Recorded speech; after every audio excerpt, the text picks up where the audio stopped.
So, I challenged her to call him up, put him on speakerphone, and while acting like it was just another casual call, point blank confirm her belief by asking him if he truly was in love with her and would come get her right now because things had gone south and I had discovered the affair. My wife of 10 years and I had a very good married life together. Or so I thought. No financial worries, a terrific 4-year-old son, and a fairly good sex life with the exception that I often expressed a desire to try new things, anal among other things less naughty, and get more creative sexually overall as a couple. She said she was not interested in being kinky, and that she liked things the way they were. She also said she felt that different positions and sex talk in bed also made her feel uncomfortable and whorish. I decided to pick my battles and let it slide since every other part of our marriage was pretty great. We were attentive and affectionate with each other, had date nights, remembered important anniversaries, etc. But, with the loss of one of her beloved aunts and increased work responsibilities, she'd suddenly begun wondering if maybe she'd lost her identity and independence somewhere over the years while becoming a mom and career woman. I told her I was sorry she felt that way and asked if I could help her find herself, feel better, etc. Her reply was that someone as confident as I was couldn't possibly understand what she was going through. Still, I endeavored to help where I could, but to no avail. Then, 23 months ago, I discovered my wife was cheating on me. She had been acting unusually distant and started bathing instead of showering so she could text on her phone. She said it was to a girlfriend who needed her support. She also had started working out, losing weight, new haircut, new sexier clothes, etc. Plenty of red flags and enough to convince me to investigate. She said that she needed to decompress from being a working mom and was going to visit an old girlfriend. I helped her pack and left a love note in her suitcase to let her know that I'd miss her and loved her. I hoped that I was imagining things and was mistaken. I couldn't believe that she would betray me that way. Nonetheless, I checked her mileage on her car and noticed a huge discrepancy in the miles needed to get to and from her girlfriend's home. This was troubling since she had told me that she had driven straight there and that she and the friend had gone nowhere but in the friend's car. With this revelation, I decided to place a keylogger on her laptop. What I discovered left me crippled and devastated. I discovered that she had met an old boyfriend on Facebook a few months prior, quickly entered the affair fog, moving on to a physical one very quickly. I also was able to access her cell phone when she was in the shower one day and send copies to myself of conversations with her lover. She evidently had delighted in obliging him his favorite fantasies. Foremost among these, anal. Evidently his wife wasn't interested in it and my wife wanted badly to fill that void for him. As a means of keeping him interested and excited, she had sent him videos of herself pleasuring herself, progressing later into her giving him permission to actually make videos of their said encounters. I discovered some of them he had sent her, along with sext messages discussing their plans for their next meetup, during my search. Each time, he would follow up and send her an MP3 of some love song he said reminded him of her, followed by how much he cared about her and how great the encounter was, and how nice her butt was, etc. What strangely hurt me initially was how readily/willingly she just was to try new things sexually with this idiot. Gone was the reluctant, rather sexually conservative wife I had known. This creature was very sexual, submissive, and willing to try anything, yes. Just about anything, that would please him. Even the previously dreaded act. Initially she denied everything.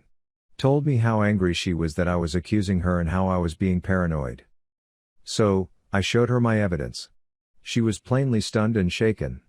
Her face turned ashen. She began to sob and mumble something about how she was so sorry and that the affair was something that had just happened. I'll admit I was angry, enraged even. I verbally let her have it and called her every hurtful thing I could think of. Then exhausted, I just sat down on the ground and wept. I had plenty of chances to cheat over the years and never took the bait. I simply loved her too much and would never have risked the good thing we had. For her, betrayal was easier. But, I was also sure from reading her AP's texts, that he was plainly using her to fill the void in his own marital sex life. My wife quickly responded with a resounding no to that idea. She was convinced that he loved her, would give it all up eventually for her, and would stand by her even now. So, I challenged her to call him up, put him on speakerphone, and while acting like it was just another casual call, point blank confirm her belief by asking him if he truly was in love with her and would come get her right now because things had gone south and I had discovered the affair. As expected, the coward went immediately into damage control. He told her that he did care about her but that he felt uncomfortable with the words, "in love." He said that what they had was good while it lasted but it would be best if they got back to focusing on their own marriages. He followed up with a kind of stuttered, "I'm sorry," and begged her to not tell me who or where he was. Though still beyond angry, I couldn't help but almost feel sorry for my wife when I saw the look of total despair and abandonment on her face from realizing that this man had told her anything just to use her. Worse I think was that she knew that she had done so in such a willing way. And even worse still was the fact that I had seen exactly how she had been with him sexually, and also had heard the things she had said during her encounters, including the loving remarks that hurt me to my core. Before he hung up on her, I picked up the other line and told him to call me on my cell to talk. That if he didn't, I would immediately share all I had at my disposal with every friend, coworker, and family member. In short, I would expose him entirely. He called. He was frantic, obviously worried. He begged me to reconsider, to think of his wife and child. In that desperate moment I asked him several questions about the affair. He was so afraid and shaken that he willingly verified other things that I had suspected but had not had the proof of: hotel visits, dates, number of times they met to sleep together, etc., never once suspecting that the whole time I was recording him with an app on my phone. For a moment, I could tell that he thought I'd relax a bit and maybe just decide to move on. But, I assured him that I understood that my wife had betrayed me. That it was not all his fault. Nevertheless, the fact remained that he had interfered in my marriage. He initiated the contact. He started the affair in motion and was more in control of his emotions. In short, he fully knew what he was doing. He used and manipulated my wife for his own sexual deficits at home. Yes, she had been emotional and stupid, but he had been calculating, and when he came to that crossroad of decisions, he had chosen to interject himself into my marriage, my life. And for that there would be no reconsideration, no mercy from me to him. I told him that I would utterly destroy him. I would blow up his life. And, so, in time, I did. Suffice it to say that when it was over, everyone in his life knew what a waste of human flesh he was. In seeking justice, and yes, revenge too, I notified his wife. She experienced the same devastation I had. The next day, when her head was clearer, she sent me the rest of his videos she discovered, copies of sexts, etc., and I sent her what I had. My curiosity and hunger to learn everything I could about what happened to me prevailed over the sickening feeling I had about watching my wife's videos. The videos were like watching a different person. She was literally begging him to penetrate her everywhere, allowing him to ejaculate all over her face and then perform for the camera by telling him how good it was, etc. When I discussed it with her, she claimed she had forgotten acting like that and felt like she had been someone else during the filming. Saying he'd promised to delete them after viewing them once, and though the video had been destroyed on his end, oops. I asked her why she'd never been like that with me, and she said it was because she had enjoyed our normal sex with each other and the intimacy more. And had done all the crazy, as she called it, because she just wanted so badly to please him more than his wife, and that the prospect/challenge of it excited something inside her more than she had ever expected it to. She admitted to being ashamed, embarrassed, regretful. She begged me not to leave her and to work on our marriage. We sought counseling. I didn't want to throw years of building a life together away without trying. In the years since, she has worked very hard to make our marriage her top priority. She constantly does whatever it takes to be transparent and account for her time. She knows that I even now sometimes need her to drop everything and reassure me when something triggers the movies in my head. However, as much as I've forgiven her, and deeply love this woman, I will never forget those videos and how she treated him in them. How she gave more of herself sexually to him than to me. She says she's depressed over not being able to recreate the same level of intense sex play in our marriage for us. She claims it was because the affair was a new, exciting, forbidden fruit type of relationship, and what we have is much deeper, and satisfying, but less exciting, because we are not novel to each other. She says she's sorry for that and sorry that I feel that her affair partner was treated better in bed than I was or am even now. What she doesn't seem to grasp is that for most men, I think that physical love is huge in our relationships with our lover and wives, and when another male is given so much more access to our wife's sexual self, it can be nearly insurmountable and that it will always leave us feeling like we are number two, since number one, the AP, was given so much more over the top acts. Especially if, as she says, nothing like it can be recreated for me. So it's back to vanilla sex play like before, albeit with all her love and affection, or at least that's her take on it. My take? It sucks to be a cuck. My question is this. How on earth am I to ever to get these images out of my head? On one hand, I'm glad I watched the videos because my imagination would have been far worse, that I'm sure of.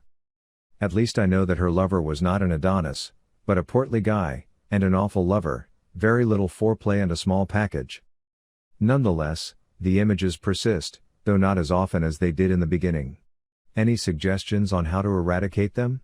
Any real, mature advice would be greatly appreciated.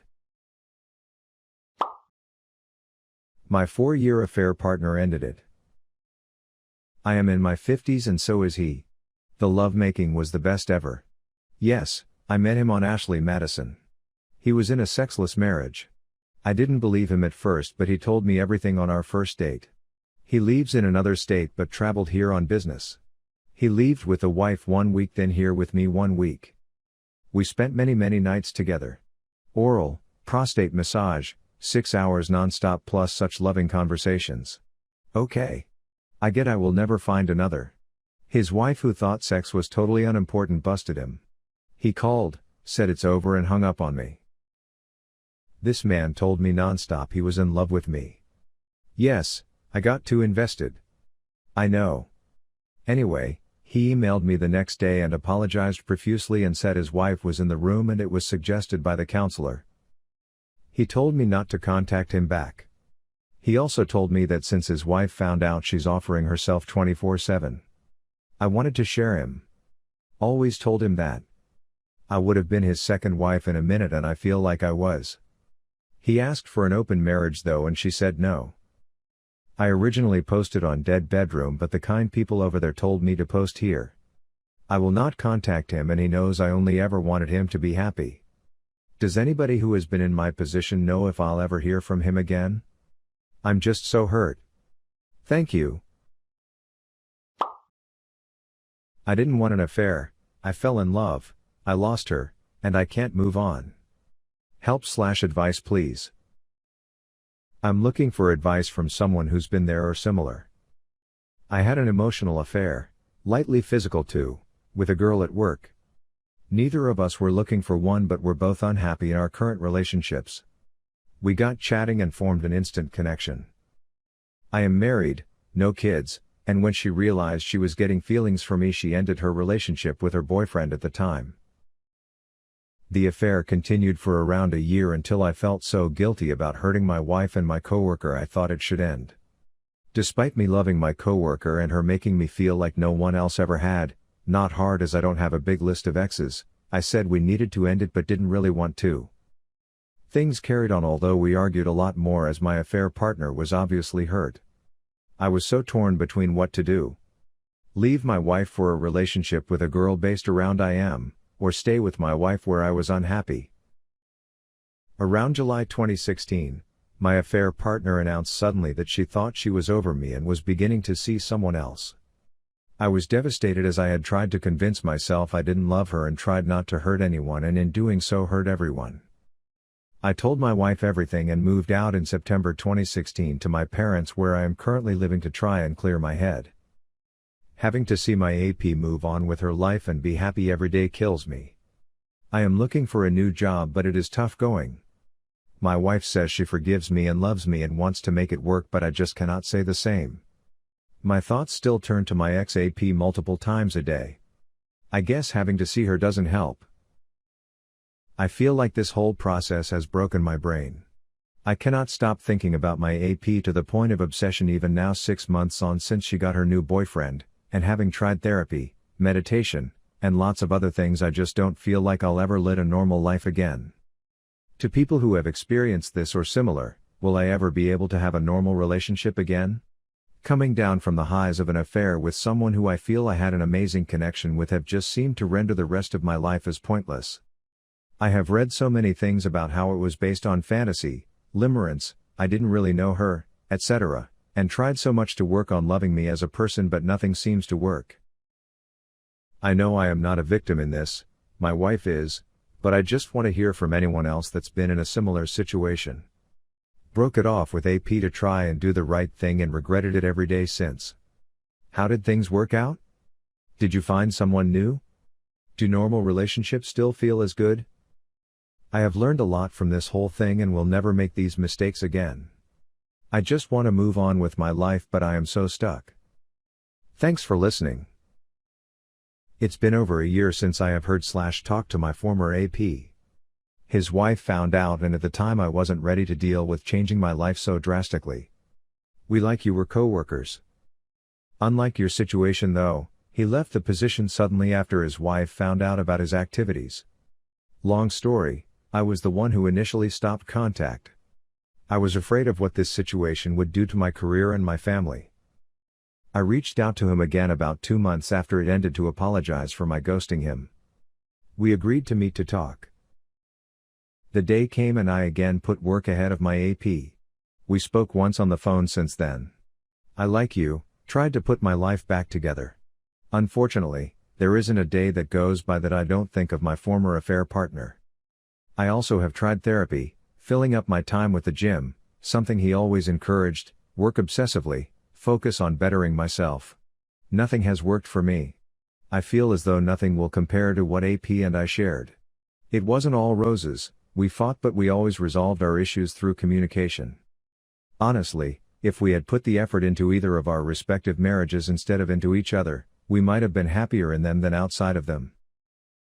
I know that what AP and I had was a fantasy, a world without the everyday stress of kids, housework and life's obligations. But I truly believe that the skills we learned through having to communicate and compromise through our affair would have set us up for success if I wasn't so fearful of the unknown. So, like you, I have learned to not forget but compartmentalize my feelings that I still have for my AP. To remind myself that I did try to give him all the love I had in the time we had together. So that he knew that he was special, that I adored every part of him, even the parts he hated about himself, that he was worth everything and that he could do anything, not to compare himself to others, to live his best life and to be happy and let happiness surround him. My last words to him were, I love you always, and even if I never see or speak to him again, I remind myself that the last time we spoke I made sure he was left with my truest feelings. I know now that I will always love him and I will always think of him. So, leave your life knowing that she loves you. Like others in this thread have echoed, she will love you always. I hope it gets better for you. You just have to leave one day at a time. For me, I also send my love for him out into the universe by making sure I am doing what makes me happy. Because I know that is what he always wanted for me. Do I hope that we will one day meet again? Yes. Do I hope that we will run into each other and it will be like nothing changed? Of course. No one knows what the future holds. No one is telling you can't love her. So go out into the world not denying that love but accepting it and cherishing it. Radiate it into the world. This too shall pass.